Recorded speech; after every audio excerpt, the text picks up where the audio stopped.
relatives would get together and Namaz Janazah pay their respects to the family.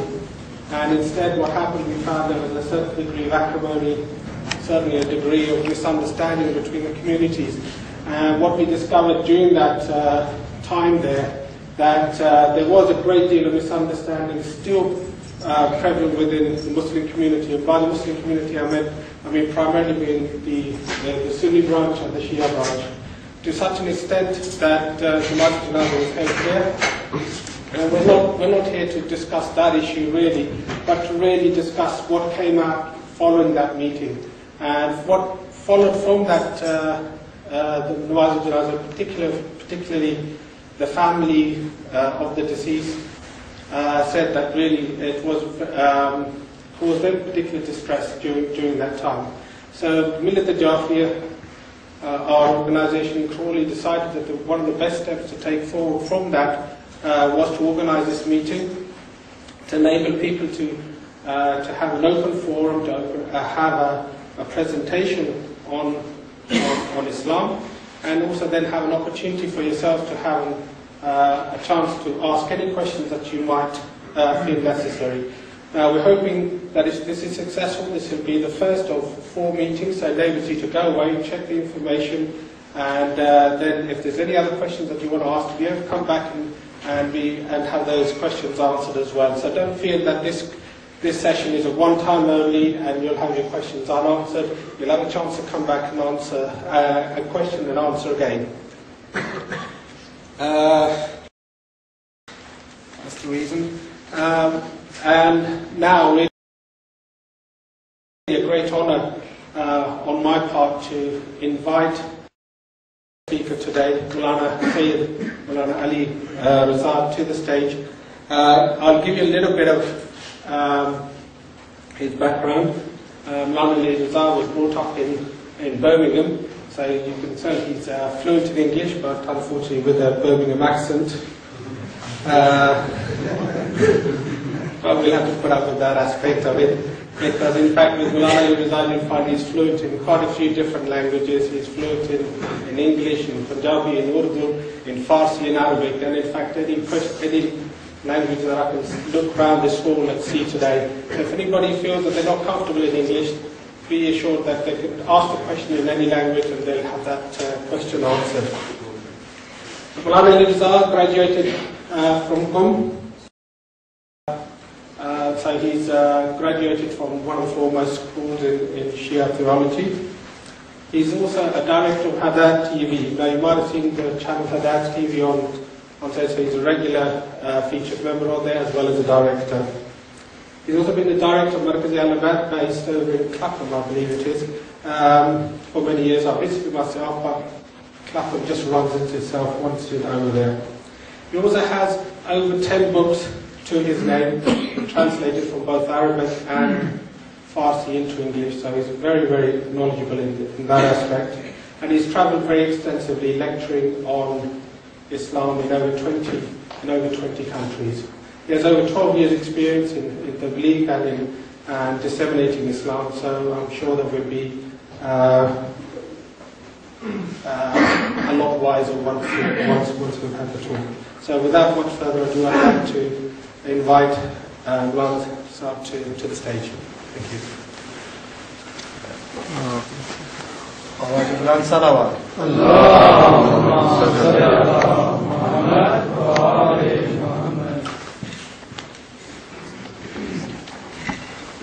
أعوذ بالله من الشيطان الرجيم بسم الله الرحمن الرحيم الحمد لله الذي نظر قلوب العارفين بنور معرفته وأثبت فؤاد أنبيائه وأوليائه بقصص الأنبياء والمرسلين وأكمل إيمان المسلمين والمؤمنين بولاية علي أمير المؤمنين عليه السلام والصلاة والسلام والتحية والإكرام على أفضل الموجودات العبد المؤيد والرسول المسدد المصطفى الأمجد المحمود الأحمد أعني أبا القاسم محمد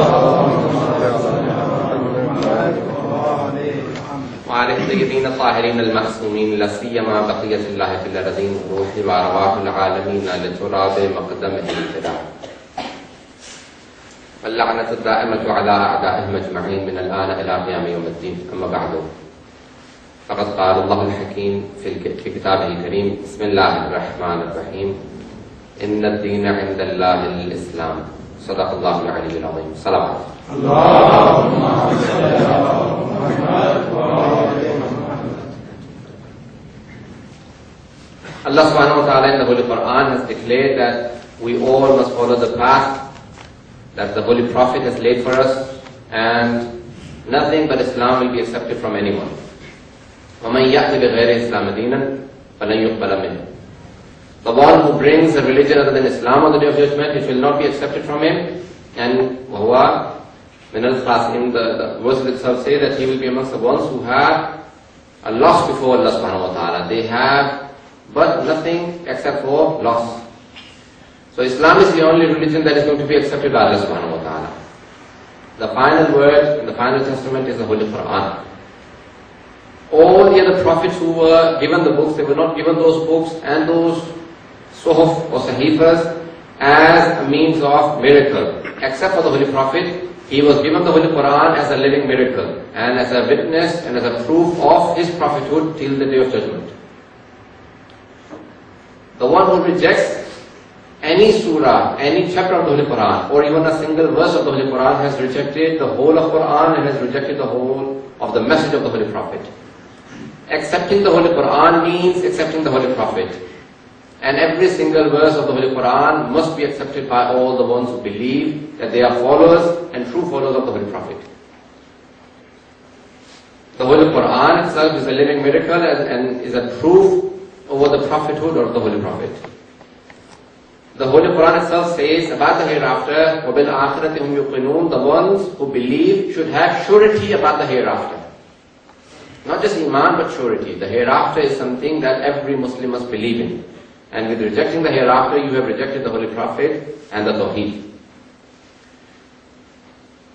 The Holy Prophet himself declared, and this is in all major books of all the Muslims, that just like the Jews were divided into 71 sects and the Christians into 72 sects, my ummah will be divided into 73 sects. وَكُلُّهُمْ فِي النَّارِ إِلَّا وَاحِدًا. All of them will go to hell except for one, and that is Firqa Najiyah. All the Muslims claim that their sect or their following or their madhab and their practice is that firqa or that sect which the Holy Prophet declared to be the one that is going to be successful in the hereafter. We all pray that we are submitted to the true will of Allah subhanahu wa ta'ala, the supreme authority, and after Allah subhanahu wa ta'ala, the supreme authority in Islam is the Holy Prophet Muhammad sallallahu alaihi wasallam.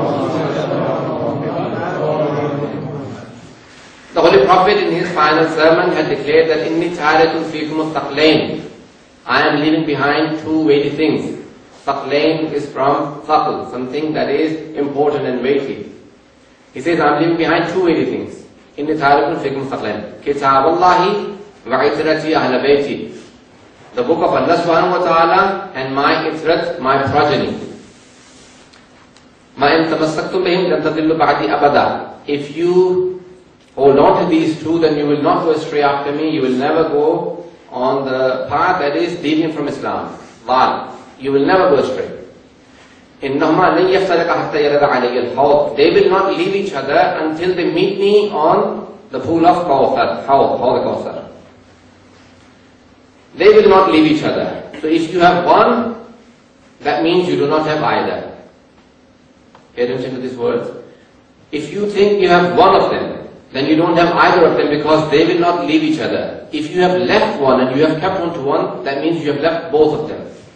You only have one of them apparently because you will not get the true understanding of the other, the true understanding of the one that you have without the one that the Holy Prophet says must remain with it. The other one must be with it all the time.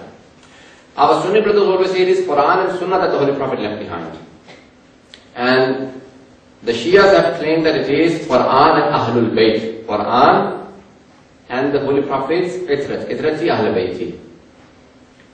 The book that I have in front of me is named Mawsul al-Hadith al-Sharif al-Kutub al-Sitta, or the Sahih al-Sitta, the 6 major books of our Sunni brothers. Sahih Bukhari, Sahih Muslim, Jami Tirmidhi, Sunan Abu Dawud, Sunan Nisai, Sunan Ibn Majah. It was printed in Darul Nashr, Dar Salam wal Nashr wa Tawzil al-Riyadh. It is printed in Saudi Arabia, Riyadh. If you wanted any references, I'll be giving it from this. Now, the first reference that I want you to give is from Hadith Thaqalain, known to be Hadith Thaqalain, the Hadith of the two weighty things. The Holy Prophet leaves behind two things. My first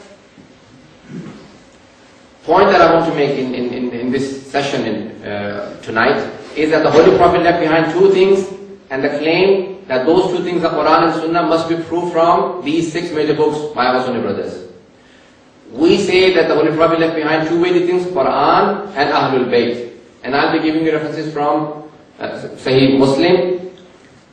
And the words have appeared in Sahih Muslim in this volume 1102. Page number 1100. Obviously this is one volume containing all 6 Sahih Sittah. So obviously the chapters will be different. Babul Imara.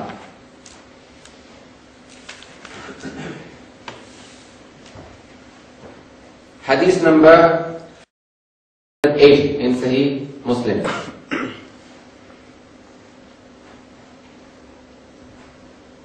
The Holy Prophet says, on the plains of Ghadir, he says in the way back from Ghadir or in the way back from Hajj, the Holy Prophet stopped in a place, Baina Makkah wal Medina, between Makkah and Medina. In this place he says, Qama Rasulullah yawman fina khatiban bima'in yud'a khumman. Ghadir Khum. Ghadir meaning ma, a place where there is water gathered together. And Khum is the place of that Ghadir, of that pond or an area that had water. We always call it Ghadir or Ghadir Khum. Khum is the name of the place. Between Makkah and Medina, Fahamidallahu wa alayhi. The Holy Prophet praised the Almighty and did extol Allah subhanahu wa ta'ala. And he extolled his people, he did admonishment to the people, and then he said, Amma ba'd, ala ayyuhun nas, O people, فَإِنَّمَا أَنَا بَشُرٌ يُوشَكُ أَن يُؤْتِيَ رَسُولُ رَبِّي فَأُجِيبُهُ. Soon the messenger of Allah, an angel will be coming to me and I will say, meaning I will be dying very soon. وَأَنَا تَارِكٌ فِيكُمْ ثَقَلَيْنِ. The words of Sahih Muslim. I'm leaving behind two things. الْهُدَى وَالنُّورِ. The first one of them is the book of Allah subhanahu wa ta'ala. It is guidance and light. Take the book of Allah. فَاسْتَمْسِكُوا بِهِ. Do not leave it. فَحَثَّ عَلَى كِتَابِ اللَّهِ وَرَغَبَ فِيهِ. The Holy Prophet emphasized the importance of the book of Allah subhanahu wa ta'ala. ثُمَّ قَالَ. Then he said, وَأَهْلُ بَيْتِي أُذَكِّرُكُمُ اللَّهَ فِي أَهْلِ بَيْتِي أُذَكِّرُكُمُ اللَّهَ فِي أَهْلِ بَيْتِي وَأُذَكِّرُكُمُ اللَّهَ فِي أَهْلِ بَيْتِي. The Holy Prophet said, and the second is, my Ahlul Bayt. Then 3 times repeated, I remind you the importance of my Ahlul Bayt. I remind you the importance of my Ahlul Bayt. I remind you the importance of Ahlul Bayt. My progeny, my Ahlul Bayt. فَقَالَ لَهُ Hussein, وَمَنْ أَهْلُ بَيْتِهِ. Zayd was asked by a person called Hussein with a sad, not with a sin. Who are his Ahlul Bayt? Ya Zayd, أَلَيْسَ نِسَاءٌ مِنْ أَهْلِ بَيْتِهِ. Are his wives not his Ahlul Bayt? قَالَ نِسَاءٌ مِنْ أَهْلِ بَيْتِهِ. His wives are his Ahlul Bayt. وَلَكِنْ أَهْلُ بَيْتِهِ مَنْ حُرِمَ الصَّدَقَةُ بَعْدَهُ. His Ahlul Bayt are the ones upon whom sadaqah is haram. Who are the ones upon whom sadaqah is haram? Children of Ali ibn Abi Talib. Wa Aqil. They are the children of Aqil. Wa Ja'far. Children of Ja'far. Basically, the children of Abu Talib.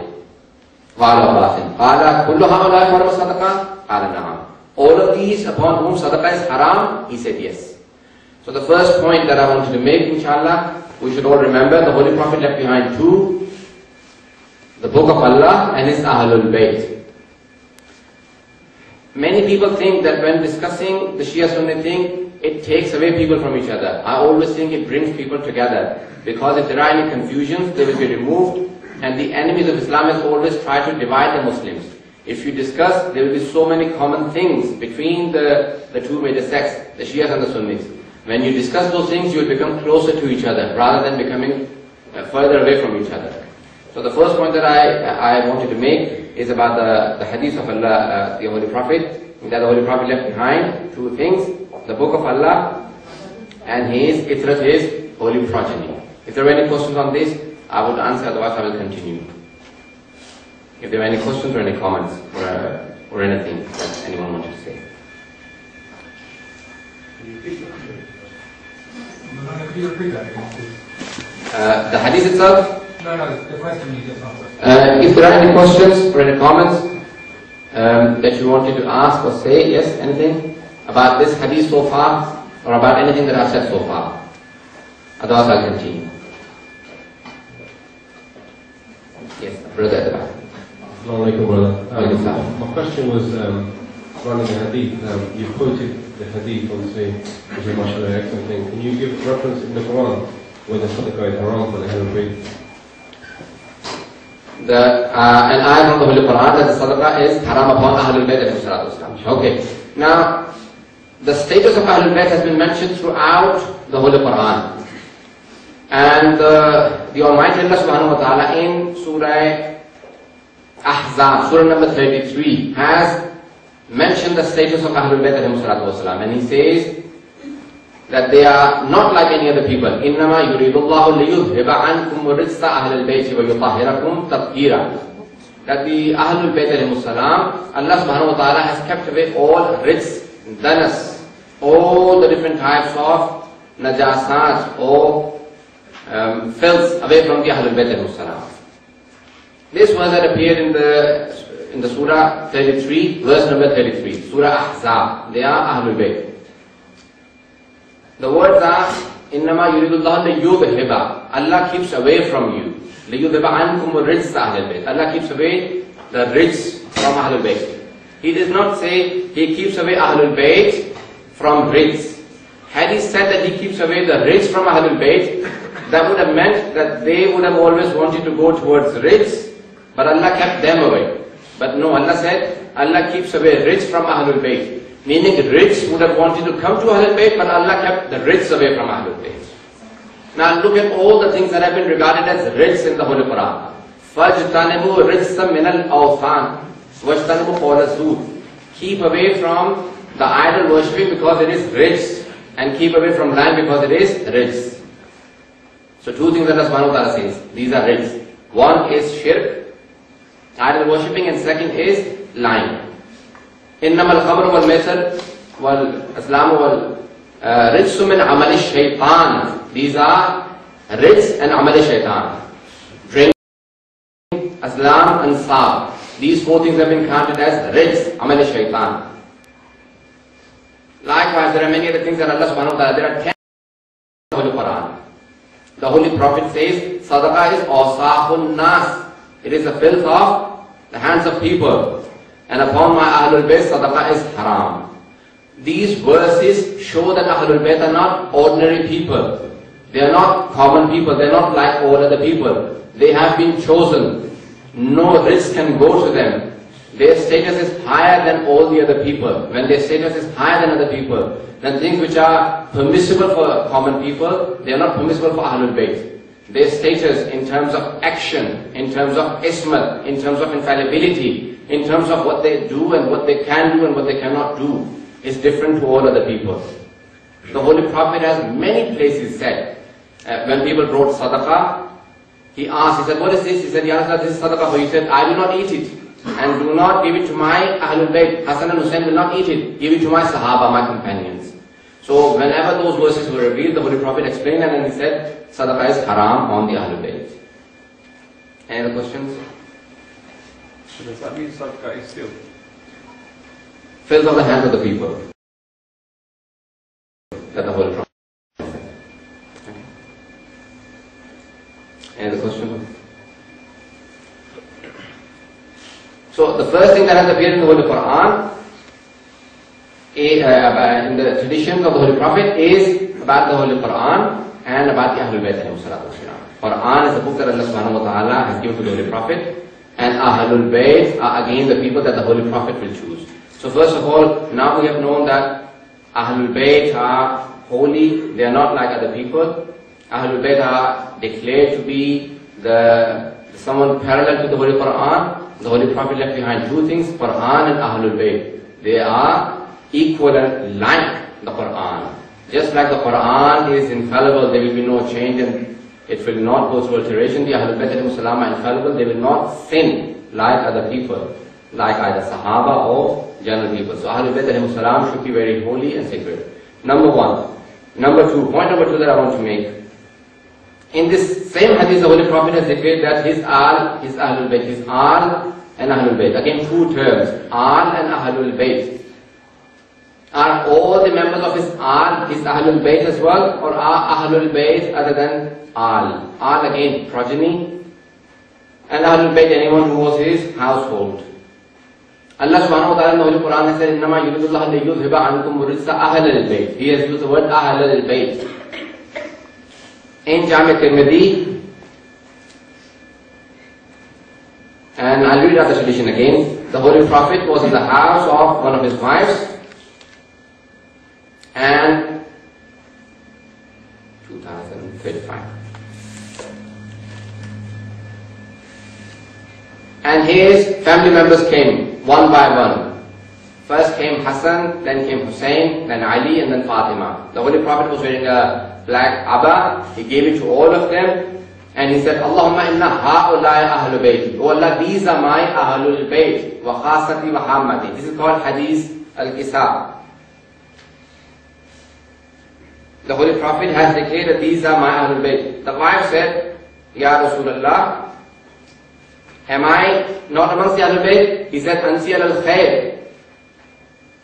There is a difference of opinion who this wife was. Many of the traditions have mentioned this was Hazrat Salama. Many have said Hazrat Aisha. Either one of the two, he said, Ansi al-Khair, you are al-Khair, but you are not amongst the Ahlul Bayt. These are my Ahlul Bayt. Allahumma ba'aliman wa'alahum wa'adaman a'adahum. Allahumma inna ha'ulai ahlul bayt. You Allah, these are my ahlul bayt. So number two, he has declared Ali, Fatima, Hassan and Hussein alayhi salatu wasalam to be his Al or his ahlul bayt. Then all the du'as that the Holy Prophet is making about ahlul bayt and all the specifications that the Holy Prophet has said about ahlul bayt apply to these people. Point number two.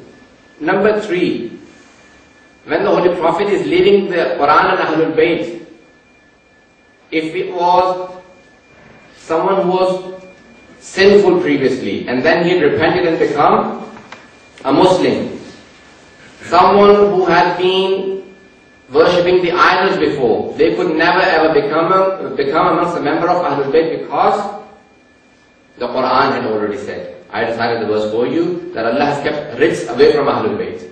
إِنَّمَا يُرِيدُ اللَّهُ لِيُذْهِبَ عَنْكُمُ الرِّجْسَ أَهْلَ الْبَيْتِ. فَاجْتَنِبُوا الرِّجْسَ مِنَ الْأَوْثَانِ وَاجْتَنِبُوا قَوْلَ الزُّورِ. Idol worshipping is rijs. Idol worshipping is rijs. Anyone who has been previously idol worshipping, yes, he has been worshipping idols, either the verse is not about him or he is not amongst the Ahlul Bayt alayhi salam. All the Shias and Sunnis agree that amongst the companions of the Holy Prophet, there is only one who is karramallahu wajhahu. All the others are radiyallahu anhum. One is karramallahu wajhahu, upon whose face Allah has honored. Who is he? That is Ali ibn Abi Talib. Why? What is the honor Allah has given him? That even before the proclamation of Islam, he never bowed down to any idols. He never did sajda to any idol. That's why it's karramallahu wajhah. So even before the Holy Prophet proclaimed the messengership and he announced that there is Islam, idol worshipping is forbidden, there was only one person who did not worship any idols. That was Ali ibn Abi Talib. So the verse surely applies to him, that he never worshipped any idols and he fulfills the condition of being amongst the Ahlul Bayt. All the other members of Ahlul Bayt, they were born in Islam. Hazrat Fatima after Islam. Imam Hassan and Hussein, they were born in Medina after Islam. But Hazrat Ali alayhi salam was born before the Holy Prophet announced the prophethood, and he had never even then worshipped any idols. This is what the Sunni brothers believe also, and therefore he is amongst the Ahlul Bayt. The point that the Shias believe and the Shias make is the successor of the Holy Prophet has to be someone who has the conditions of the Holy Prophet. He has the qualities of the Holy Prophet. He possesses the qualities of the Holy Prophet, the knowledge of the Holy Prophet, the infallibility, the status of the Holy Prophet. He has to be very similar to the Holy Prophet. In knowledge, he has to be very similar to the Holy Prophet. He must not be a person who has not enough knowledge. With all of those conditions, our Sunni brothers say no, the people can choose, and he doesn't have to have the knowledge of the Holy Prophet. It can be anyone. We say no, The person who comes in the place of the Holy Prophet, the one who replaces the Holy Prophet, who comes and sits in the pulpit of the Holy Prophet, he must possess, if not all, then most of the qualities that the Holy Prophet possessed. And that is a major difference between our Sunni brothers and the Shias. That is a major difference between the two schools of thought. They say no, the Holy Prophet left it for the Ummah to decide, and the Shias claim that never. Allah subhanahu wa ta'ala has left for the Ummah to decide the succession of any Prophet, and He will not do it now. He chose the successors. He told Musa to announce. He chose the successors of Isa alayhi salatu wasalam, or the Prophet, and likewise He told the Holy Prophet to announce his successors. Did He announce a successor or did He not? There is a difference. Our Sunni brothers say He did not announce anyone, not Ali or not anyone. The Ummah had to choose. We say the Prophet who announced every little detail about how to practice, even how to cut your nails, the details about prayer, the details about fasting, the details about zakat, all the details about all the things. How would He leave it? The most issue of the Ummah, that is the succession of the Holy Prophet, to the Ummah to decide. That is the main difference between the Shias and the Sunnis. The Sunni brothers say that it was for the Ummah to decide, and the Shias claim no, it was for Allah subhanahu wa ta'ala to decide who the successor would be, and the successor would have to have the qualities that the Holy Prophet possessed, and therefore it has to be Ali ibn Talib who had the qualities of the Holy Prophet. That is a major difference. You can go on into the details and the differences, but the common points. All the Muslims do believe that Ali ibn Talib had more knowledge than all the other Sahaba. So they respect him. They say, no, we do not deserve respect. He deserves all the respect. So they respect him and they say that yes, he had more knowledge, but no, the Holy Prophet did not announce him to be the successor. That is a major difference. If I had to continue, if there were any questions, I would answer them, otherwise I would continue. From the sister side or from the brother side. If the sisters want to ask any questions, they can actually give them in writing and they can send them over, and the brothers would pass them on to me. And if any sister did want to ask themselves, they can also ask, but if they wanted to write it down, it would be better. The brother, yes. My question was part focusing upon, you did say that this is one of the major differences where Sunni. However, Sunni Islam, I wouldn't say, I don't like to divide Sunni and Shia, to be honest with you, but just for the sake of argument, and the sake of kind of dividing through theological debate, my question was purely that Sunni Islam does recognize that Hazrat Ali did have peripheral knowledge of the Quran, and we do recognize that if anyone does enter the system of governance of Islamic structure, who takes over from the Prophet, they must have proof of their knowledge of the Quran.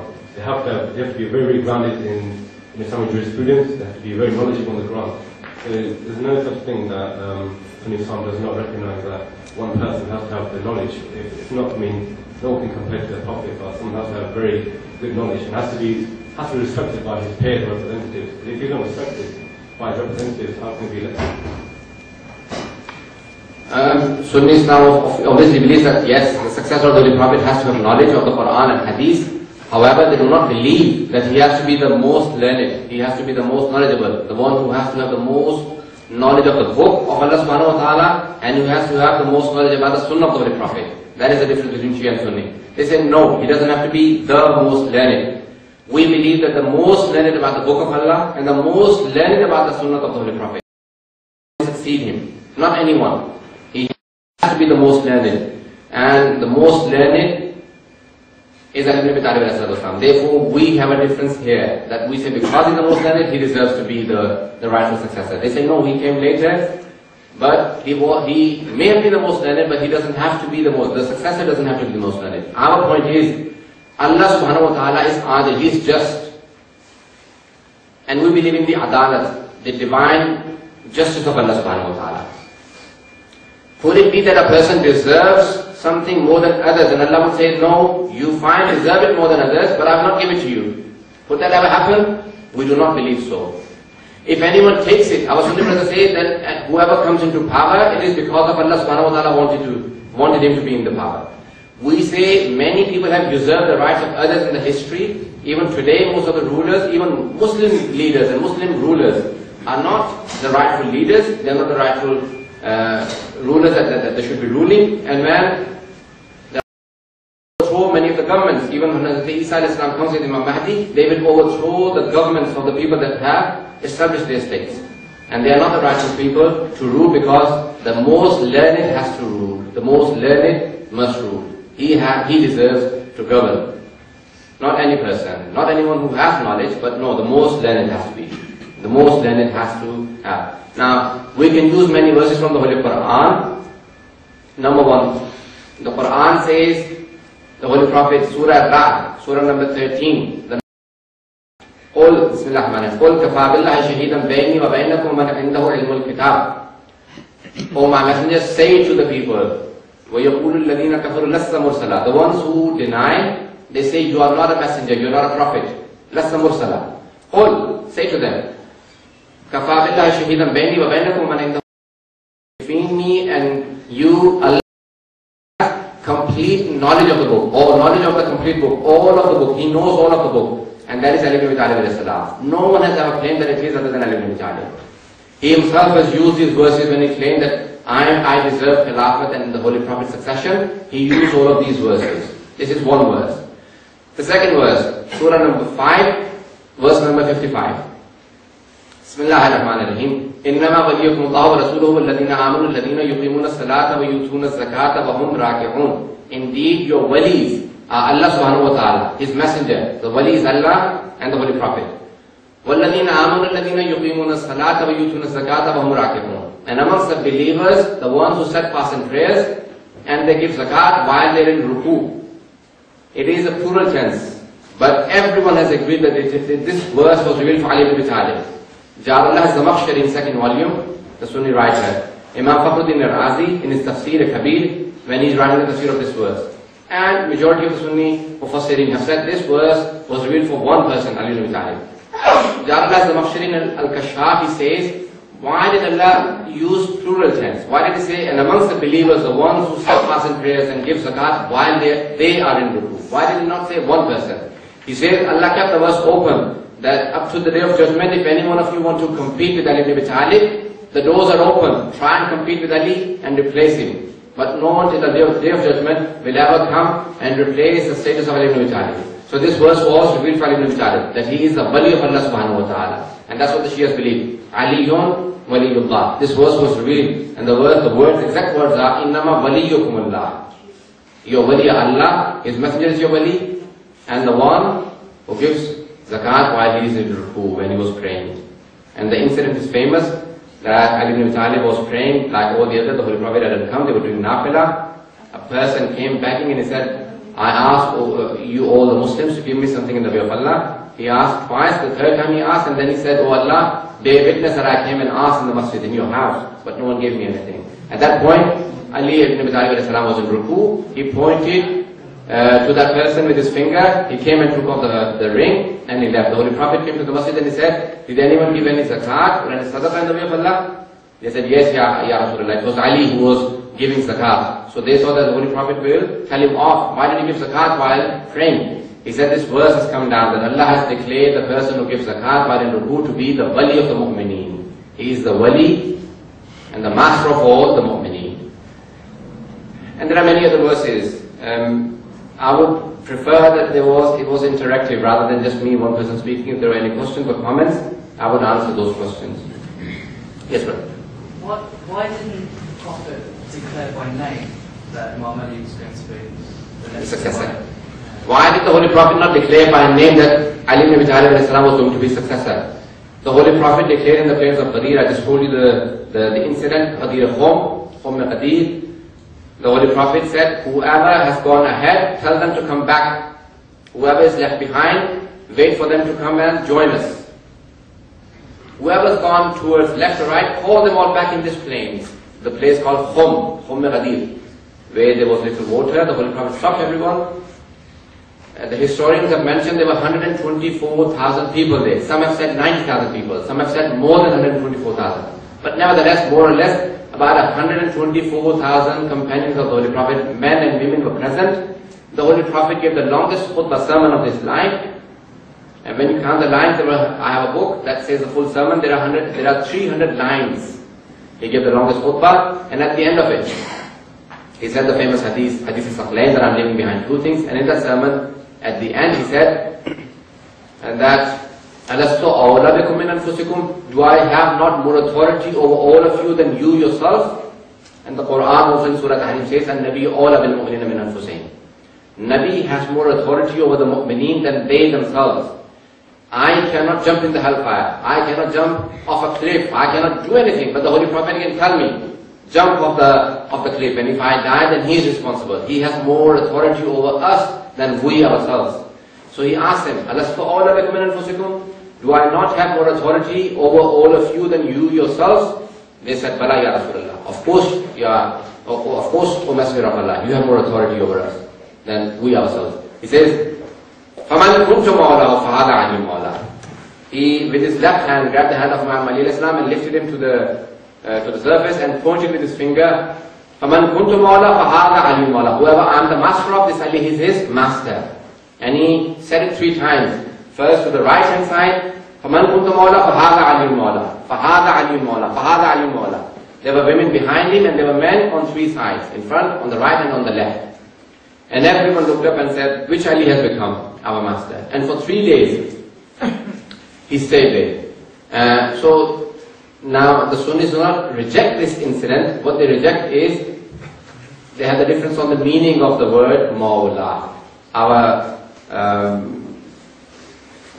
Sunni brother says that the word Mawla does not mean master here, it only means friend. But we say that no, it means master. Why would the Holy Prophet take so much trouble? Call everyone back and announce to everyone that whoever I'm the friend of, this Ali is his friend. No, it was master. He was declaring that I'm leaving. I will depart this world very soon, and he's announcing his succession here. This is the difference between the Shia and Sunni. There was another brother who wanted. Yes. So, I just want to ask you your opinion. If Imam Ali had been given the Khalifa, if he had become the successor, how different do you think history would have been? In your opinion, what's the Shia philosophy on that? How would history be different now? Very good question. It would make a whole difference. All of these sects will not exist. All of these differences that we have today, on the interpretation of the Holy Quran, on the Sunnah of the Holy Prophet, on how the Holy Prophet prayed, on how he fasted, and on little issues about Hajj, all of these differences will not exist. They would have been finished. Had Ali ibn Abi Talib reached the Khilafat when he deserved from the beginning. When he came into power, he said one thing. He said, I'm riding a camel, she-camel, that is not in my control. If I pull the reins too strongly, I will kill it. And if I let go, it will destroy itself and me. That's how the Muslim Ummah has become after the Holy Prophet. He had internal wars, internal battles. That's how Islam had deviated. No Shia or no Sunni rejects that Ali ibn Abi Talib was the Khalifa of the Holy Prophet. The Sunni brothers say he was the 4th Khalifa. We say he deserved to be the 1st, but he was 4th. So everyone, all Muslims accept he was the 4th Khalifa. He was the 4th rightful successor of the Holy Prophet. Okay? Khalifa Rashid, the 4th. If you accept him to be the 4th Khalifa, you ask any Sunni brother, if you have a person who goes against the 1st Khalifa and swears at him and abuses him, curses the 1st Khalifa and goes against the 1st Khalifa battle and urges war against, the 1st Khalifa, what would you think of him? They would all say he's out of religion. What about the 2nd one? He's out of religion. What about the 3rd one? Out of religion. What about the 4th one? They will keep quiet. Even though they accept Ali ibn Talib to be the 4th Khalifa, they will never ever say this. Why? Because they will have very major companions of the Holy Prophet fighting against Ali ibn Abi Talib. Even though all Muslims accept that he is the 4th Khalifa, he is accepted as the 4th Khalifa, he is the son of the Holy Prophet, but they were companions of the Holy Prophet who were cursing him from the member. What about the 2 sons, Imam Hussein? Imam Hassan and Imam Hussein. I mean, sorry, I take exception to the fact that Muslims would say that the person who was cursed as Ali Raziyallahu, right, would be somebody that was acceptable to Islam. I find that very personally, I find that offensive. So I'm a bit disturbed to hear you say that. You see, this is the biggest problem, that our brothers are never told the history. It was for more than 70 years in the Islamic State Every person who had to lead Jummah, even in the city of the Holy Prophet, Medina, they had to curse Ali ibn Abi Talib, otherwise they could not lead the Jummah prayers. It was led by Muawiyah ibn Sufyan, and people like Marwan and Walid led the prayers in Medina, Masjid al-Nabawi, cursing Ali ibn Abi Talib. They had to say that, curse be upon Ali ibn Abi Talib. Otherwise they could not lead. Can you imagine? Look at all the history books. 70 years, for more than 70 years, Muawiyah made everyone continue cursing Ali ibn Abi Talib. Look at the conditions that Imam Hassan puts in his sulh, in his peace treaty with Muawiyah. The first condition he says, I request Muawiyah to stop the cursing of my father Ali ibn Abi Talib.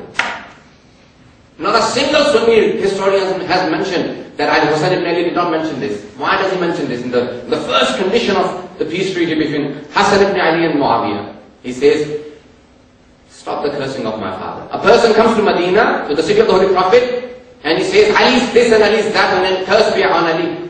Imam Hassan is standing there watching him, and he says, you seem to be a visitor to Medina. If you need food, then I'll give you food. If you need shelter, you can come to my house. If you need money, then come to me. He says, but people told me that you're son of Ali. Why are you so nice behaved? He says, probably, that's why I asked you, that you don't seem to be a person who lived in Medina. You've probably come from Syria, from Sham, from a place of Muawiyah. That's why you're cursing my father, because you don't know my father. He says, who taught you this? He says, my father, Ali ibn Abi Talib, taught me to be like this. He fell on the floor and he said, I beg you to forgive me. He said, ask Allah to forgive you for cursing Ali ibn Abi Talib. For more than 70 years, why did Umar ibn Abdul Aziz, the last successor of Banu Umayyah, stop the cursing of Ali? When the people mention that these are the things that he did, you always mention that he stopped the cursing of Ali. Go and search all the history books. Al-Bidayah wa Nihaya, Mas'udi, in his Muruj al-Tahab, Yaqubi, the biggest of the historians of the Sunni brothers, and also they are Sunnis, but we even take them as one of the biggest historians. They've all mentioned that the cursing of Ali continued for more than 70 years in the Islamic State. Brother, I do agree that there was some propaganda at that time.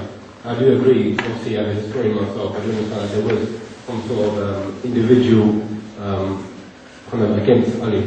But I don't think that there was kind of a universal phenomenon across the Sunni world. I think I, as a Sunni, well, I don't really regard myself as Sunni, Shia, etc., because for me, for doing that, we're actually breaking the barriers of Islam. I consider myself as a Muslim, but just for argument's sake, as someone from a Sunni household, and many of my brothers and sisters, families, friends, etc., I think they bear witness that the cursing of Ali is not a universal phenomenon across the Sunni world. So I don't really take it as a offence, because I understand where you're coming from. I understand that there was kind of ridicule, there was a vendetta against Ali. There were political game being played at the time.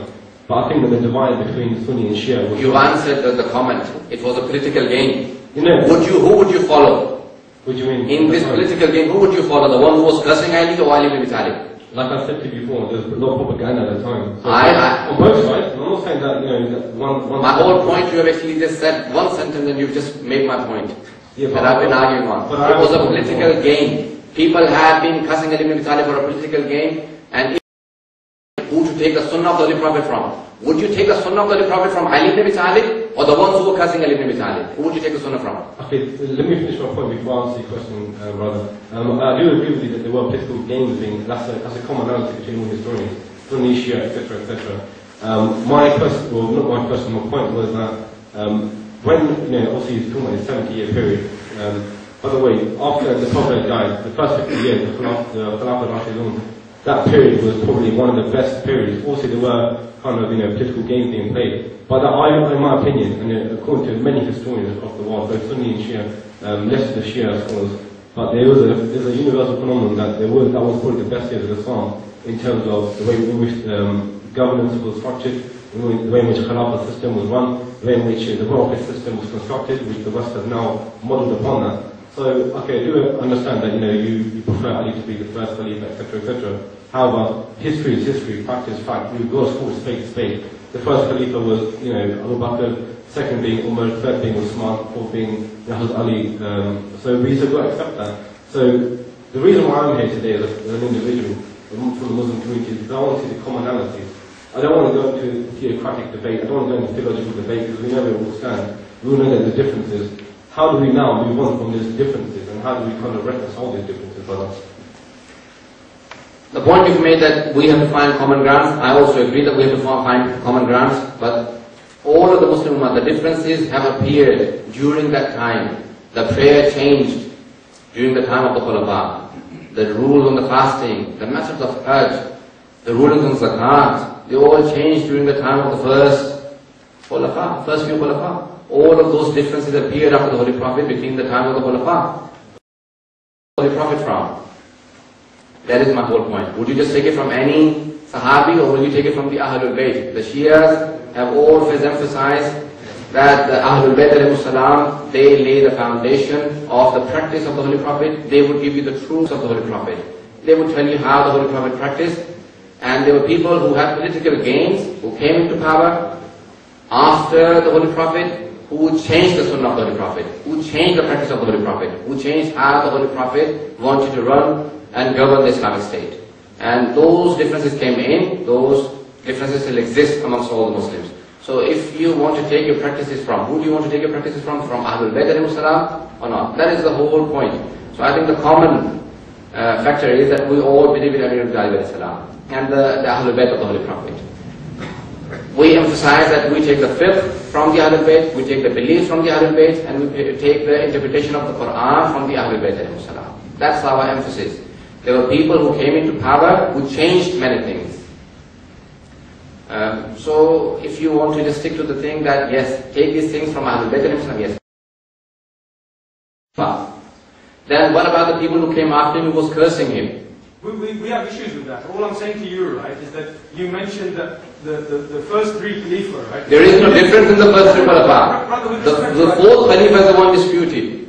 We don't dispute that. That is the dispute. We don't dispute that. When you think of the ones who cursing, what do you think of those people? I just said to you, right, I would find a warrant at anybody that would curse Hazrat Ali radiallahu anhu. You have a problem with the ones who curse Ali ibn Abi Talib. I always said. Of course, I said that. It's okay. Let him ask questions. I want the questions to come. It's good to ask questions.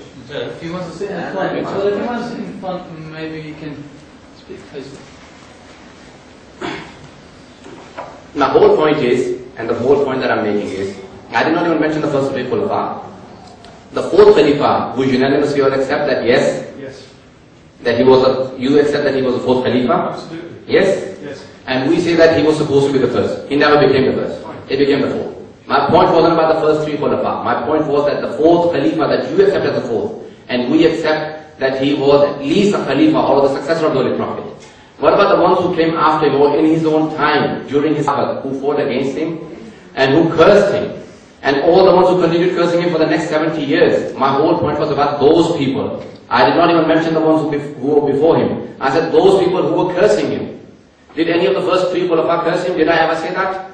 Did I ever mention any references? I said, Imam Hassan alayhi salam. And onwards. You didn't even mention them by name. These are mighty people of our faith.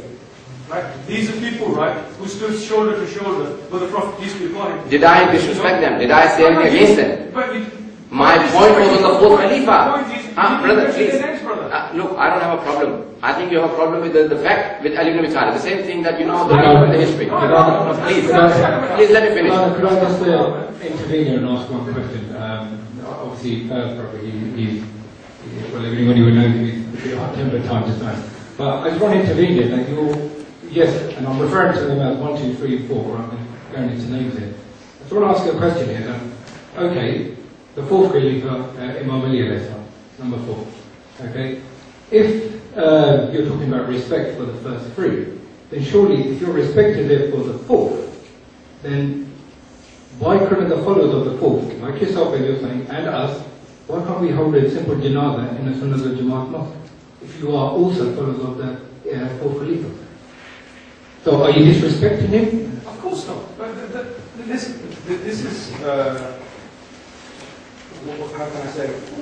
Yeah, let me just mention a hadith. The hadith says, أصدقاء ثلاثة وأعداؤك ثلاثة. You have 3 friends and you have 3 enemies. صديقك وصديق صديقك وعدو وعدوك. You have 3 friends, and I'll only mention the friends. Your 3 friends are your friend, your friend's friend is your friend, and your enemy's enemy. Okay? Your enemy's enemy is your friend. My whole point that I was making, and I hope it goes through this time, for the final time, and I'll not talk on this issue anymore. My whole point that I was making is, when our Sunni brothers hold the enemies of Ali to be their friends, the ones who were cursing Ali ibn Abi Talib, that is our problem. Our problem, I did not even mention the first three khulafa or any of the problems between them or nothing. That there were people who were cursing him after he died, even after his death, they were continued cursing him. Misguided. These people, fine, they were misguided. You accept them as misguided? Our whole problem is that an enemy's enemy is your friend.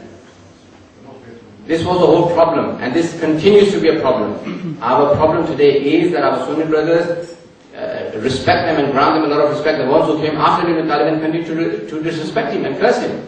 They did not even care that he was the fourth Khalifa. They did not even care that he was a son-in-law. Even if you don't accept him as the fourth Khalifa, at least accept him as the son-in-law of the Holy Prophet. As a Muslim. This is not in dispute. In the current situation as we stand, forget 1400 years ago, the current situation... Your ahadith that you will be taking, or many of the practices that you will be taking, will be derived from the people. This will come later. I do not wish to go into it anymore. That was the last thing that I wanted to say on it. Many things you will be taking will be from the ones who have cursed Ali ibn Abi Talib. Many of the things that you practice. Just one brother and then yes. Just moving the debate on slightly. In terms of the way the Shia scholars interpret the Quran, I know ijtihad is a process which is used.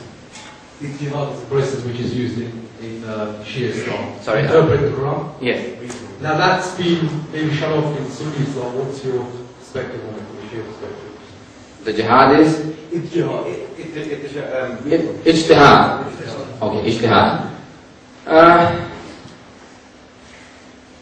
Let me just give you a quick brief outline on what we believe on the succession of the Holy Prophet. We believe that there will be 12 successors of the Holy Prophet.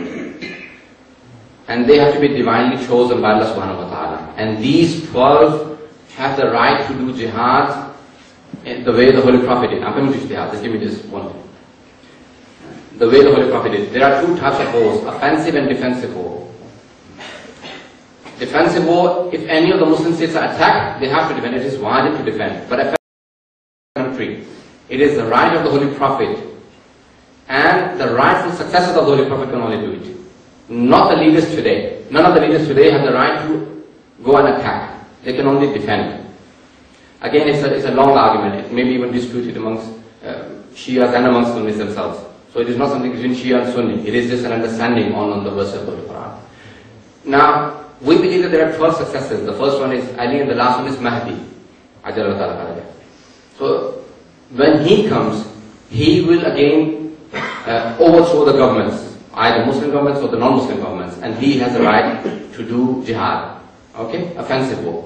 Now, ijtihad is a term. If it is used to understand Quran and Hadith, there are two definitions of ijtihad itself. And again, it is not something between Shia and Sunni, between Shias and between Sunnis. If the definition, according to Shias and Sunnis, is that it is to strive to understand Quran and the Sunnah of the Holy Prophet better, then it is permissible. To strive, to work hard to understand the Quran better and to understand the Sunnah of the Prophet, then it is permissible. But if it is to strive against the Quran or Sunnah, or just to give your personal view on something, then it is forbidden. So this is the definition. Between the Shias, any of these two definitions, one is permissible and the other one is forbidden. I hope I have made it clear. If I couldn't, I'll explain it again. So if it is to understand, yes. My only thing is that in basically Sunni thought that process has been shut off for the last 700-800 years. Maybe that contributes to some of the problems that maybe the Sunni communities and nations are experiencing. But within the sort of Shia thought, that process is ongoing. And I know certain ulama, certain states can have that, and they can interpret the Quran according to maybe their knowledge and their understanding. So I'm just wondering, you've kept the school of thought open, but how much has it benefited the evolution of, say, Shia thought of the Quran?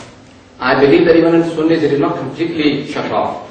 They say that major ijtihad cannot take place. However, any new issues that arise, even the Sunni brothers do have ijtihad. For example, the sighting of the moon and other things. The new issues that arise. But they do not have any major ijtihad. They do not have any school of thought after the main four schools of thought. On the other hand, the Shias believe that the ijtihad does not stop because a divine leader has to come back from Allah subhanahu wa ta'ala, like Isa alayhi salam. And until and unless there is a divine leader from Allah subhanahu wa ta'ala who will tell you in black and white, this is what to do and this is forbidden, the ijtihad continues. All the new issues that arise. For example, Quran has openly declared drinking is forbidden. No ijtihad can be done on that. Okay? So there are clear-cut messages in the Holy Quran. On those issues, there is no ijtihad. But on all the other issues, there may be ijtihad. For example, the Quran does not give you the method of prayer, namaz. But ahadith do. There may be 20 ahadith on one topic. A mujtahid or a person who is doing ijtihad will strive to find out which hadith is correct and which is the most accurate and most authentic in the practice of the Holy Prophet. That's all. So there may be ahadith, on one topic there may be tens of ahadith, or a mujtahid will only strive. For example, there is one hadith, yourself or others, la dar wala dararat in Islam. An expert in Islamic fiqh would use this one hadith on many different issues. For example, it's a qaida fiqhiyya. Anything which is harmful. Smoking, if it is harmful, it would be forbidden. Anything which is harmful. So things that did not even exist in the time of the Holy Prophet. So again, we have more of it, and our Sunni brothers have closer doors.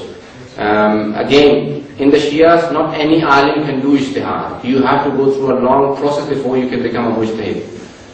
Or an ayatollah, the title. That requires at least 20-25 years of studies before you can start deriving those rulings from the ayats of the Holy Quran and the traditions of the Holy Prophet. So there's a long process. How I answered this brother before this brother had been asked. Yeah, you said Salah had been changed the way we read from the first Khalifa. From the Holy Prophet's time. The question, the Salah had changed. The way we pray Salah had been changed from the first Khalifa. After the Holy Prophet, the Salat changed. Even for example, our Sunni brothers and Shias, not just Shias and Sunnis, but within Shias and between Sunnis, within them, there will be differences on how the Holy Prophet prayed. Did he tie his hands on closer to the chest or lower? Did he keep his hands open? For example, Malikis and Imamiyya, the Shias say that the Holy Prophet kept the hands open. Imam Abu Hanifa, Imam Shafi'i, and Imam Ahmad bin Hanbal say that the Holy Prophet kept them closed. So those differences. These are just, there are minor differences. They all have high prayers. They all have wajibat. They all have ruku. They all the schools of thought, Shias and Sunnis. They all have ruku. They all have sajdas. They all have fatihas. They all have all the takbir and everything, salam, tashahud, everything. But there will be little differences. Those little differences between all the different schools of thought, they appear because the things have changed after the Holy Prophet. How and why they changed it again, that's... So on that, if Hazrat Ali was first or fourth, why does that affect our Islam today? He would have kept it the way the Holy Prophet. If, according to Shia school of thought, if Hazrat Ali had become the first, we would have these sects today? No. According to yours. Yeah. But surely it was Allah's will, because Prophet ﷺ said we are going to be 73 sects. So surely it was Allah's will for him to be fourth, not first. Very good question. Did everyone hear the question? Yes? Okay, a very good question. Was it Allah's will that when the Holy Prophet is saying you will be divided into 73 sects, so it was Allah's will that the sects will be divided. So we shouldn't even say that, try and stop it. Okay. On the knowledge of Allah subhanahu wa ta'ala, we say that when a teacher in the class, Allah knowing something and informing His Prophet that inform your ummah of this is one thing, and Allah willing it is another. Allah knew that Yazid will kill Imam Hussain, for example. But did Allah will it? That's another issue. When a teacher in the classroom he teaches all the students, and he says, for example, these two students will fail in the class. Not that he wills for them to fail in the class. He knows, knowing is one thing and willing is another. Allah was informing the Prophet and the Prophet was informing us that this will happen. Not that he willed it, not that it was the will of Allah that this will happen. And Allah wills for the people to be divided and go to hell. No, Allah did not will it. He informed His Messenger and the Messenger informed us that this will happen. Knowledge of Allah is one thing and the will of Allah is another. I hope it's clear. Okay, it is not will, but it surely is destined. It was meant to be. It had to happen because it happened. No, here. Again, the question, the brother is saying that it had to happen. There are two views. Free will and complete compulsion, that Allah had made it compulsory. If a person has murdered someone, it was written if he was destined to murder that person. We do not believe in that. We believe that the person had the choice. Allah gave him the choice. He chose to murder. Not that Allah forced him. Allah did not compel him to kill. He chose to kill. So it wasn't destined for the people to divide themselves. Allah did not force them. Allah did not compel them. They chose to be divided. I chose to be who I am, and I'll be held responsible on the Day of Judgment for whatever I do wrong, or whatever I say wrong. I'll be held responsible for it. It is not that Allah compelled me to do something. I had to an extent some compulsion, but some free will. Okay? Maulana, you got some questions in front of you from the sisters. There are two questions. Sorry, I read them twice. I did not answer them. One of the sisters has asked, Sunnis often ask, why does it matter who should or shouldn't have been the successor to the Prophet, peace be upon him? Why use this event in history to create a divide between Muslim Ummah so many years later? It is not something that we try and divide the people. It is something that the people are already divided upon. Our whole point should be to bring them closer, even though that we understand that we have differences. Let's learn how to live with those differences and come close together. Not that I ask you to become a Shia or you ask me to become a Sunni. I will not become a Sunni and you will not become a Shia. We understand that we have differences. Let's learn how to live with those differences. If I tell you what we differ on, and if I know what you, then we will learn, okay, let's not touch this, or let's understand. When you mention the differences, then the other person is educated about you. Many of the Pakistanis and Indians have come to this country, and now they've learned about other religions and other faiths. They have learned how to live with those faiths. Let's learn how to live with each other. Tell each other the differences. Don't let the enemy tell you what we believe. Don't let the Americans write a book upon the differences between Shias and Sunnis. Let's sit down together and let us discuss what we differ upon and live with it. I'm not telling you what I believe and you have to believe in this. This is what I believe. Okay, this is what you believe. I respect you and you respect me. And let's show respect for the holy and the authorities of each other. And wallahi, not once did I disrespect here the first three Khulafa. You can replay it again and you can hold me responsible for anything that you may think that you have said this and this disrespects.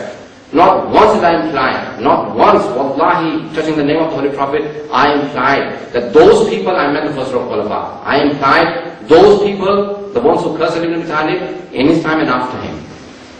And I was implying the ones who were cursing him. Not once did I imply or disrespect any of the first three Khulafa. Question from the brother again. Can we just follow up with the other? Second question from the sister. The thing is, somebody says something, and you're not allowed to answer back. So. Well, I think you ready to finish it, we'll come back to you. A lot of our Sunni brothers hold this conception that Shias hold Hazrat Ali in greater prayer than the Holy Prophet. Please clarify this and any other myths surrounding Shia Islam. You cannot prove or show this from any of the Shia books. One of my biggest problems whenever I'm talking to Sunni brothers, they will say, this is what the Shias believe. Have you read it in the Shia books? No, I haven't, but I've been told by our scholars or our people. I always try and look back, let the Shia speak for themselves. Let you speak for yourself and let me speak for myself. Words in my mouth, and this is what you believe and this is what you do. Fine, ask me what I believe. This is what so-and-so Khalifa has said, this is what so-and-so scholar, Muslim scholar has said, this is what so-and-so Imam has said, this is what so-and-so Prophet has said. Go and see in his authentic book. There may be books that I may refer to, which are Sunni books, but the Sunnis may not accept them as Sunni books. Then I should have the respect and decency to say that fine, if you do not accept, then I should not give allegation to the Sunnis that these are Sunni books. There may be a Sunni and I'm writing this.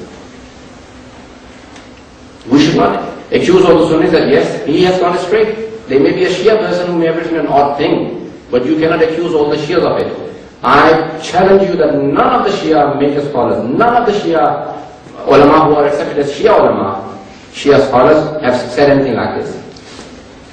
But day in, day out, you will hear that the Shias have a different Quran. The Shias believe in Ali ibn Talib alayhi salam to be higher than the Holy Prophet.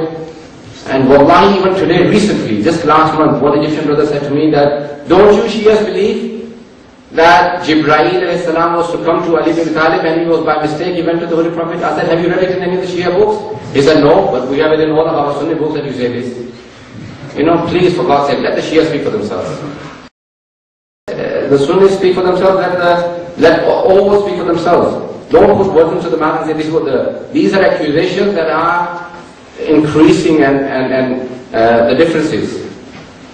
These are the things that are increasing the hatred for each other. Those people in Pakistan and Afghanistan and Iraq who are just killing each other. I went to Iraq earlier this year. And earlier this year I also went to Pakistan and northern areas to visit and speak to those people. Wallahi, more than 80%, and they would always accuse, no, you're hiding your faith. For God's sake, let the Shia speak for themselves. Our books are present, but you will never ever come across our Sunni brothers who would read our books and say, okay, I have read this, I have a problem with this. They would just accuse and say, I believe this is what you believe. One brother, there are two brothers, I will not mention them. Both Sunni brothers, both from Pakistan, they came to my house and they said, we've heard that you have a different Quran. I said, there are more than 10 Qurans in my library. There are more than 3,000 books in my library. There are more than 10 Qurans here. You pick up any Quran and if they're different, you can kill me. They said, no, but you know, we've been told always that you have a different Quran. So please let the Shia speak for themselves. Come to our house. One of the Saudi ulama, he came to Iran and he said, I just want to see many of the houses and tell them to give you the Quran. And if it is different, then declare the Shias to be kafir. The talk between Shias and Sunnis brings you closer to each other. Sorry about this. The talks, when you talk about the differences will bring you closer. That no, these differences fine, they exist, but they're not that major to declare each other kafir. Sheikh Shaltut, 60-something years back, in the 1940s, he declared the Shias to be Muslims. And he said, in Jamaat al-Azhar, there are 4 schools of thought, we will also study the 5th school of thought, the Jafri school of thought, Sheikh Shaltut. Why? Because he had come to Iraq and he met the Shia ulama and he went back and he said, no, the Shias are not kafir. I met them and I saw them, they have the 5 prayers, they have the Quran, they believe in all those things. Let the Shias speak for themselves. Last. I think that also showed them the propaganda is still ongoing, they hadn't stopped back at that time. But Maulana, can I just carry on, because the time against us as well. I do have a question, and I want you to talk about current things of, things that go on today, day-to-day kind of thing. Eid al-Fitr, and we obviously celebrate Eid al-Fitr, the sighting of the moon. Now, it's always pretty evident every year that we find that the Sunnah al-Jama'ah will probably do Eid the day before Shia. We always do one day later. What's the Shia's view on the sighting of the moon? What's the hadith is the same in the Shia books and Sunni books, just with the major, the wording is Sumu li-ru'yatil halal wa aftiru li-ru'yatin, or Sum li-ru'yatil halal wa aftir li-ru'yatin. They have it in singular wording in Sahih Bukhari, and we have it in Usul al-Kafi with plural. It says, you, for example, see the moon or the new crescent, then start the month of Ramadan, and when you see the moon, then celebrate Eid. And we have it in plural wording, when all of you see the... So there is no difference as far as the hadith is concerned. The difference again comes within Pakistan and within, within Pakistan you will have to eat sometimes, between the Sunnis and between the Shias. So as far as the hadith is concerned, the sighting is, the definition of ulama may be different to it. Now the Sunni brothers say that the sighting has to be in your own area. The Shia also agree on it. The sighting has to be, this was the sighting of so and so people, the sighting of the people in Makkah, but not, for example, for the people in London. So these are minor issues. I think they should not be taken as major issues and as differences of opinion on Eid. Again, the verses of the Quran, وَيَسَلُونَكَ عَنِ الْأَحِلَّةِ قُلْ هِيَ مَوَاقِيتُ لِلنَّاسِ وَالْحَجِّ. As far as the crescents are concerned, they are there to decide the time for you. Islamic calendar month cannot be more than 30 days, cannot be less than 29 days. How long does it take for the moon to go around the earth? 29 days and something like 11 hours and some minutes. How can you have continuous 30 days, for 3 months continuous? You can't have 30 days continuous, and you can't have 29 days continuous for 3 months. You can have 2 months like each other, but you cannot have 30 days for 3 months. So again, I think there are minor issues. You do not see the crescent in this country, and that's where the issues arise. Can you take the Saudi moon? Can you take the Pakistani moon? Can you take the crescent seen in Egypt? These are the little differences because we do not see it in this country. If it is ever seen in this country, there will be no differences. Does anyone have any questions in Urdu? Because I know a lot of people have been asking questions. اگر اردو میں سوال ہو تو میں ممکن یہ پوچھنا چاہتا ہوں کہ جس طرح سے ہمارے نزدیک بھی جس طرح سے میں نے پڑھا ہوا ہے کہ حدیث کی جو ہے نا وہ لائک 6 مستند کتابیں ہیں سائنس سے اور آپ نے جو ہے نا سے کوٹ کی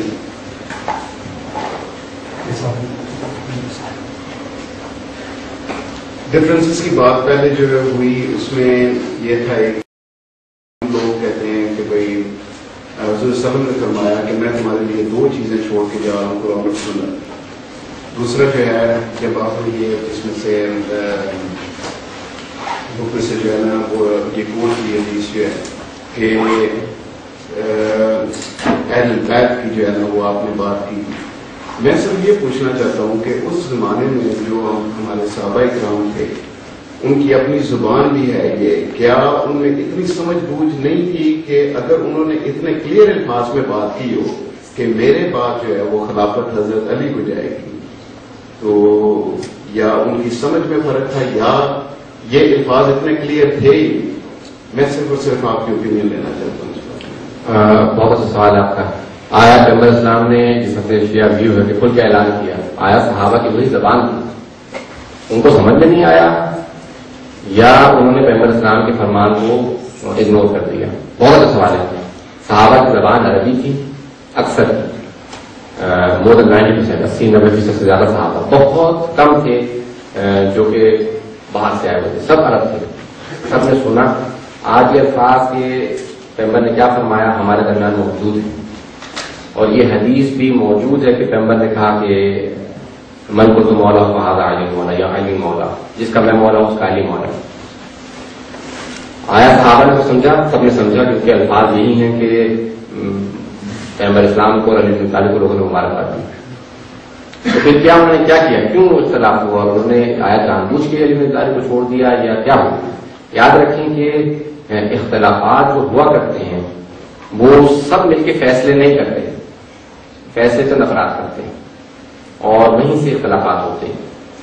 ہم اس کو زیادہ کرے دیں گے, زیادہ اختلافات اور زیادہ وہ ایسی باتیں ہوں گی. اس وجہ سے ہمارا یہی نظریہ ہے کہ سب کا فیصلہ ایسا نہیں ہوا کرتا. اختلافات تھے, صحابہ میں اختلافات تھے, سب نے بیعت نہیں کی. اور حضرت سعد بن عبادہ جو کہ اوس و حضرت 2 بڑے قبیلے تھے, اوس اور حضرت مدینے میں رہنے والوں کے, ان کے سردار تھے, انہوں نے تسلیم نہیں کیا. تو اختلافات تھے. آیا اس اختلاف کے اندر کون تھا, یہ ایک لمبا موضوع جس کے اندر نہیں جانا چاہتے. Thank you very much. ایک اور چیز جو ہے وہ میں پوچھنا چاہتا ہوں. ایک آیت ہے, شاید میں صحیح اس کو عربی میں نہ پڑھ سکوں, لیکن ترجمہ جو ہے آپ کو شاید سے پتہ چل جائے گا. مومنوں, اللہ کی رسی کو مضبوطی سے تھامے رکھو اور آپس میں تفرقے میں نہ پڑو. واقعی بحمد اللہ جل جی. ایشوز جو ہیں سم ٹائمز اس طریقے سے ہوتا ہے کہ آپ کوئی بڑے سے بڑا ایشو جو ہے وہ اس کو اتنے لائٹ انداز میں لیتے ہیں کہ آپ کے لیے آسانی ہو جاتی ہے اس کا حل تلاش کرنے میں. اگر جو ہے وہ ایک فیملی کی مثال لے لیں تو فیملیز میں بھی جو ہے نا وہ ایشوز ہوتے ہیں, لائک ڈفرینسز بھی ہوتے ہیں.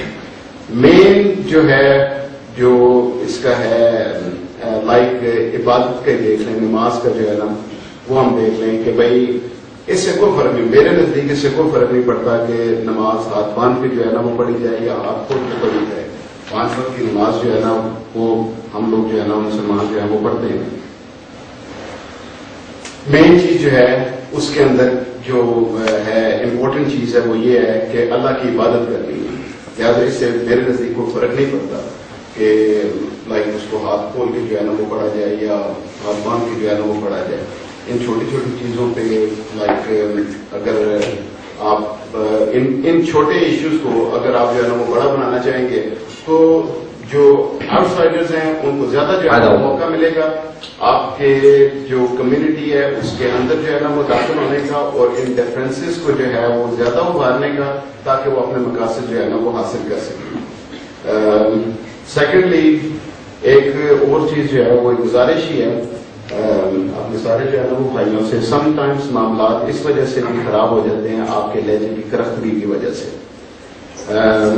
آپ کا بات کرنے کا انداز وہ معاملات کو خراب کر دیتا ہے. اگر آپ اس کو زیادہ نرمی سے جو ہے نا وہ بات کریں گے تو جو سامنے آپ کے بیٹھے ہوا بندہ ہے وہ بھی جو ہے نا وہ اس کو آسانی سے جواب بھی دے سکے گا اور قانون مزاجی سے باتیں جو ہے نا وہ سننی چاہیے. خیر یہی بات چھوٹی سی جو ہے نا میں کرنا چاہتا ہوں. دونوں پوائنٹ آپ بہت اچھے ہیں. پہلا, ہمارے اختلافات ہیں لیکن خدا نے متعلق تو یہاں تک کہا ہے کہ کل یا اہل کتاب, اے میرے حبیب ہوتا ہے اہل کتاب سے کہہ دو کہ پہلے بات سامان پہلے آج مل بیٹھو, ہمارے میں کامن گراؤنڈ ہیں, ہم سب ابراہیم کو مانتے ہیں, ہم سب موسیٰ کو مانتے ہیں, تو آؤ ہمارے کامن گراؤنڈ بھی تو ہیں, آ جاؤ. تو یہ ایک تو پہلا جو ہے ہمارا کہ ہمارے کامن گراؤنڈ زیادہ. علامہ اقبال نے اس کو باقاعدہ بہت زیادہ ایکسرسائز کیا اور انہوں نے خود سے کہا ہے کہ حرم پاک بھی اللہ کے قرآن بھی ہے. باقاعدہ خود نے کہا کہ اللہ ایک ہے, تمہارا کعبہ ایک ہے, قبلہ ایک ہے, قرآن ایک ہے, نماز بھی مانتے, سب کچھ مانتے ہیں. اس کے علاوہ جو کیا بڑی بات یہ ہوتے جو مسلمان کی ہے. یہ چھوٹے چھوٹے ڈفرینسز ہیں. نمبر 2 جو آپ نے کہا لہجے کی بالکل بات صحیح ہے. بعض اوقات انسان اپنے احساسات جو اس کے ہوتے ہیں اس کے اوپر قابو نہیں ہوتا, نہ یہ کہ کسی کو توہین کرنا چاہ رہا ہوتا ہے. احساسات میری ذمہ داری زیادہ بنتی ہے, آپ لوگوں کو کم بنتی ہے. میں صرف یہ کہوں گا آپ کے جو آپ نے دونوں پوائنٹس اٹھائے ہیں, آج آپ ذہن میں رکھتے ہوئے یہ بھی تو دیکھیے ہمارے کتنے مشترکات ہیں, ہمارے کتنے کامن گراؤنڈس ہیں, یہ بھی تو دیکھیے. اختلافات اپنی جگہ پہ پہلی بات. دوسری بات یہ کہ ان اختلافات میں واپس جانے کے بعد ہمارے اپینینز اپنی جگہ پہ, ہمیں یہ پتا ہونا چاہیے کہ یہاں پہ ڈفرینس ہے تاکہ کل کوئی آپ کو بھڑکائے ہمارے مطابق آپ کو پتا ہو کہ نہیں یہ وہ کہتے ہیں یہ نہیں کہتے. اور اس کو چھوٹی سی چیز کو اتنا بڑا بنانے کے بعد قتل تک اور ایک دوسرے کو جائز یعنی ہم باقاعدہ محدود الطرف سمجھتے ہیں, ایک دوسرے کو خون بہانا جائز سمجھتے ہیں. آج یہ صرف شیعہ سنی پہ نہیں ہو رہا, سب میں ہو رہا, سارے مسلمان ایک دوسرے کو قتل کرنے میں تلے ہوئے. یہ کیوں ہو رہا ہے؟ یہ صرف اس لیے ہو رہا ہے کہ ہمارے چھوٹے چھوٹے ڈفرینسز کو اتنا بڑا کرنے کے بعد پیش کیا گیا ہے. ڈفرینسز ہیں تبھی تو اتنے پھرتے ہیں, لیکن آیا مشترکات نہیں ہیں, کامن گراؤنڈز نہیں ہیں. اللہ ایک نہیں ہے, نبی ایک نہیں ہے, خاتم النبیین کو نہیں مانتے, قرآن کو نہیں مانتے. اسی کے اندر ہمارے پاس مشترکات ہیں, کامن چیزیں بھی ہیں. تو اسی کو ذہن میں رکھیں. خدا کے متعلق سب کو خانہ کعبہ کی طرف نماز پڑھنے کا حکم دیا. کسی کی ضرورت نہیں ہے کہ کہہ دے کہ میں آج خانہ کعبہ کی طرف نہیں پڑھوں گا, کسی اور طرف منہ کر کے نماز پڑھوں گا. کوئی مسلمان ہے اپنی ضرورت کر کے دکھائیں. ہم یہ ساری چیزیں کیوں بھول جاتے ہیں کہ خدا نے ہمیں 50 جگہ زبردست سے متحد رکھا ہے, جہاں پہ اس نے تھوڑی سی اجازت دی ہم فوراً رکھتے ہیں. اس نے جہاں پہ ہمیں فورس کے یہ واجب پہ کرنا وہاں پہ ہم متحد رہے. جہاں اس نے کہا ٹھیک ہے یہاں پہ اختیار ہے, وہاں اس نے فوراً اختلاف کر لی. تو اگر ہم تھوڑا تھوڑا سوچیں, سب ایک دوسرے کو گنجائش دیں. گھروں میں بھی تو اختلاف نظر ہوتا ہے لیکن آپ کیونکہ مخلص ہوتے ہیں اس لیے برداشت کر لیتے ہیں, لیکن یہاں پہ ایک دوسرے سے مخلص نہیں ہوتے, ہم برداشت کرنے پہ تیار نہیں ہوتے. اور ہمارے جو ہیں وہ ڈفرینس پڑھتے پڑھتے اس تک آ جاتے ہیں کہ ایک دوسرے کو جائز القتل سمجھتے ہیں. خون بہانا ایک مسلمان کا غیر مسلمان کا جائز نہیں ہے جب تک کہ وہ ممبر کی توہین نہ کرے یا کوئی جرم نہ کرے, قتل نہ کرے. اس کی شرائط ہے کہ اگر غیر مسلمان بھی ہو اسلامی اسٹیٹ میں رہ رہا تو پتہ کر سکتے ہیں, آپ کر سکتے ہیں. قرآن کی احکام ہے, مسلمان کو بھی قتل نہیں کر سکتے. ہم مسلمان کو قتل کرتے ہیں صرف چھوٹی چھوٹی سی ڈفرینس کی وجہ سے. وہ کہتے ہیں نہیں کیونکہ انہوں نے کہا, اس لیے یہ اختلاف ہے. کون کس کو مانتا ہے ہمیں معلوم ہے اختلافات, تبھی تو اتنے کرتے ہیں. ان اختلافات کے ساتھ جینا سیکھیں کہ ہمارے اختلافات ہیں. خاص طور سے میرے خیال میں طرف سے مجھے نہیں معلوم اس کی طرف سے انگلش میں ہے میرے خیال میں جیسے فلم میرے خیال میں some people give more importance to Muharram and everything that happened, but some often forget the basic fundamentals of Islam and the basic duties like namaz, Ramadan. What are your opinions on this? لیکن کچھ چیزوں کا تعلق شرائع English اور Urdu. English English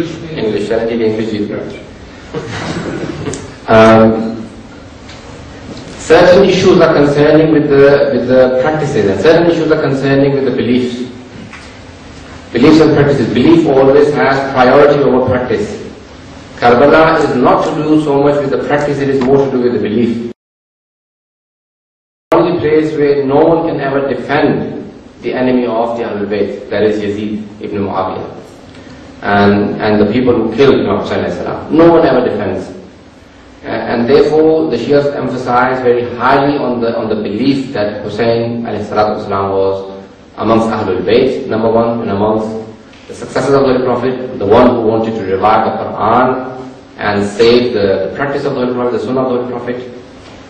And he has saved Islam. Anyone who openly practices Islam today, he owns it to Imam Hussain, because he openly declared that I do not submit to Yazid, I submit to only Allah subhanahu wa ta'ala and the Holy Prophet. I go against you. Even if I have to give my life for this, I'm willing to. And he was killed for it. But he did not submit.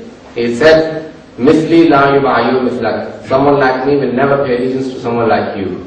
The earth can meet with the paradise, with the skies, with the heavens, but someone like me, because this hand is not mine, this hand belongs to the Holy Prophet. I'm the grandson. The Holy Prophet had said, Hussein minni wa ana min Hussein. I'm from Hussein and Hussein is from me and I'm from Hussein. So this hand belongs to the Holy Prophet. If I submit, then the Holy Prophet is submitted. So I will not submit to someone like Yazid. إِذَا بُلِعَتِ الْأُمَّةُ بِرَاءٍ مِثْلَ يَزِيدْ فَعَلَى الْإِسْلَامِ السَّلَامِ.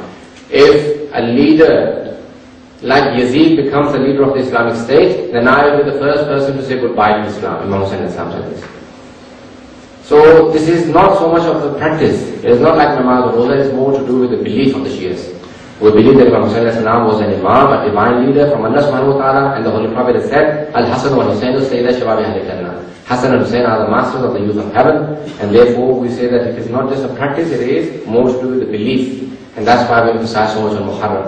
Not even on the Shahadat, not in the Shahadat of Imam Hassan, no one, as much as Imam Hussain al-Salam. Because of what happened and how brutally he was killed and his family members. What oppression went on. No other incident has happened in the history of mankind like the incident of Karbala. What is the proof? The ayat from Surah Safat. وَفَدَيْنَاهُ بِذِبْحٍ عَظِيمٍ. Hazrat Ismail was to be slaughtered by his father Ibrahim, and he did not slaughter him. And Allah said, we have replaced it with ذِبْحِ عَظِيم, a greater sacrifice. And that's the greatest sacrifice, also the sacrifice of Imam Hussain alayhi salam. And even Allama Iqbal says, Allah Allah, ba'i bismillah pidar, ma'na yadibhi azim ahmad bisar. Allama Iqbal says in Farsi poetry, he says, Oh Allah, how great the father and son. The father is the ba, the dot beneath the ba of Bismillahir Rahmanir Rahim. And the son is the meaning of Zibhi Azim, the greatest sacrifice. And the greatest sacrifice is Imam Hussain alayhi salam. So that's why we strongly feel about the sacrifice of Imam Hussain alayhi salam in the plains of Karbala. The Holy Prophet had informed his ummah through his wife, Hazrat Salma, he said, Oh Salma, this is in Jami Tirmidhi, I can give you the reference if you want it. He gave his wife some turbat, some dust. He said, when this becomes red, then we show that my son, my grandson Hussein has been murdered in the plains of Karbala. She says that, I was taking an afternoon nap. It is sunnah to sleep just for a little while in the afternoon. She said, I was taking the afternoon nap, sleeping for a little while in the afternoon, and I saw the Holy Prophet came with his hair open and some dust in his head and crying. I said, Ya Rasulullah, what happened? He said, Salama, my grandson Hussein has been killed. So she said, I woke up quickly, ran and picked up the dust to see what happened to that, and I saw some blood in it. And the Holy Prophet says, Man ra'ani faqad ra'ani fa inna shaytana la yumathilu bi. Whoever sees me in his dream sees me, because shaitan cannot take my shape and come to someone's dream. So this in Jami Tirmidhi, the Holy Prophet came and informed. So that's why it's so important for the Shias to commemorate the martyrdom of Imam Hussain alayhi salam. This is the last question, or can I? The last question, please. Last question. Eid की जब हुकूमत पाकिस्तान जो है ईद का ऐलान करती है तो वहाँ चाहे अहले तशी हो या सुन्नी हो, हम सब लोग इकट्ठे रहते हैं। लेकिन यहाँ पे जो है ये मैंने देखा कि एक टाइम था कि हम लोग सारे जो अहले तशी भी और सुन्नी, हम सब लोग इकट्ठे नमाज पढ़ते ईद। लेकिन आजकल जो है मैंने देखा है कि यार सुन्नी एक दिन ईद कर रहे हैं, شیعہ ایک دن کی بجائے وہ 3 دن بات کر لیں. اور رمضان شریف میں بھی ایسے ہی ہوتا ہے. اس کے اوپر آپ ذرا کامنٹ کریں کہ 3 دن بعد کا تو زیادہ ہو گیا. لیکن ہاں اختلاف ہے. پاکستان نے ایک بہت بڑا مسئلہ حل کیا. کیسے کیا حل؟ انہوں نے ایک کاؤنسل بنا دی جس میں شیعہ بھی ہیں سنی بھی ہیں. ایک شیعہ ہے، باقی سارے سنی جتنے بھی اسکول آف تھاٹ ہیں، اہل حدیث کے، اہل سنت کے تمام مذاہب، چاہے وہ حنفی ہوں چاہے بریلوی ہوں، یعنی دیوبندی، سب کو انہوں نے بٹھا دیا. انہوں نے کہا بھائی آپ ایک فیصلہ کر کے باہر نکلیں گے، باہر نہیں آ سکتے، ایک فیصلہ کریں. وہ حکومت کے زور پہ ان سے ایک فیصلہ ہو رہا ہے.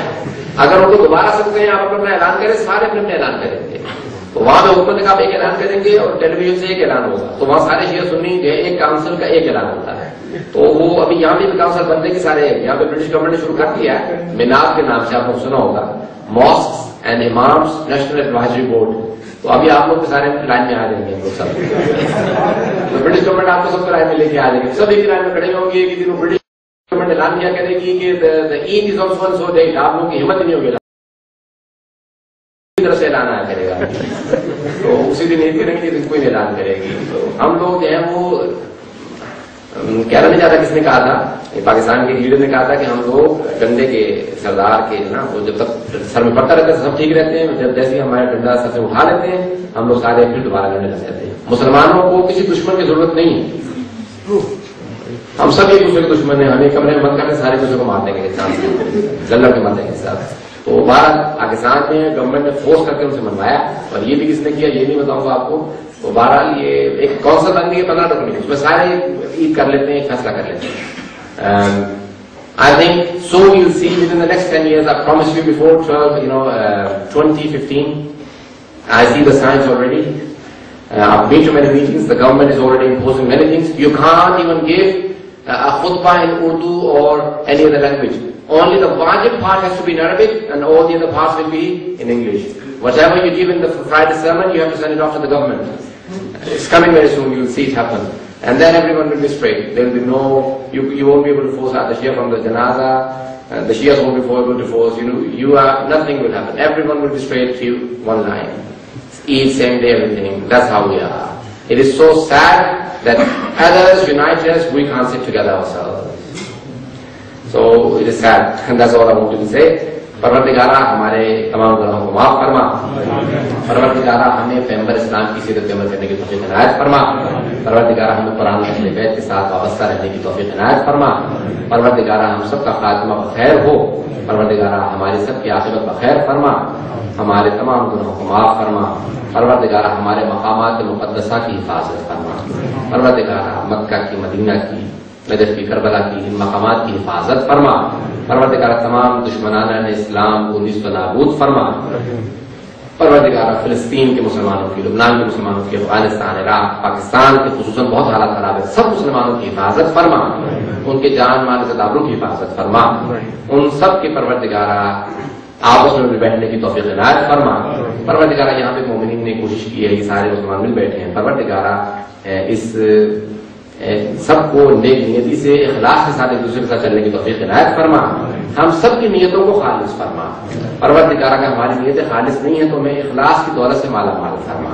پروردگارہ یہ جو ابھی کام شروع ہوئے پروردگارہ کو آگے بڑھا تاکہ ہمارے اختلافات کم سے کم ہوں اور ہماری سب کی عاقبت پیغمبر اسلام کے ساتھ ہو. کہیں ایسا نہ ہو جو پیغمبر ہم سے سوال کریں اور ہم لوگ جواب نہ دے پائیں. پروردگارہ ہمیں پیغمبر کی سنت پہ عمل کرنے کی توفیق عنایت کرنا. کین وی آل پروردگارہ سورہ فاتحہ کی درخواست تمام جتنے بھی یہاں پہ موجود ہیں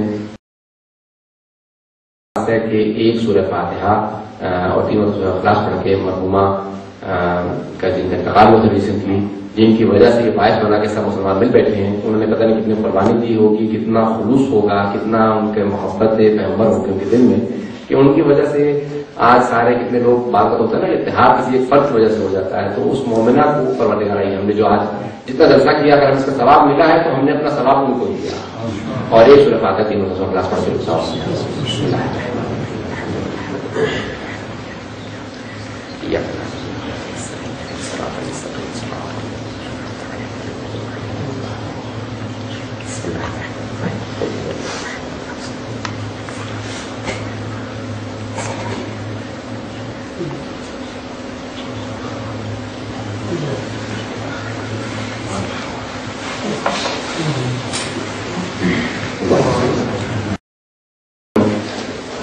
to end. I'm not sure if these sessions will continue or not, but my request to all the brothers,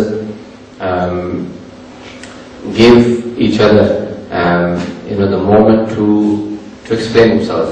I may have said some things that may have been not in the right tone. I do realize if I may have said anything to anyone that I've offended them, I did not intend to.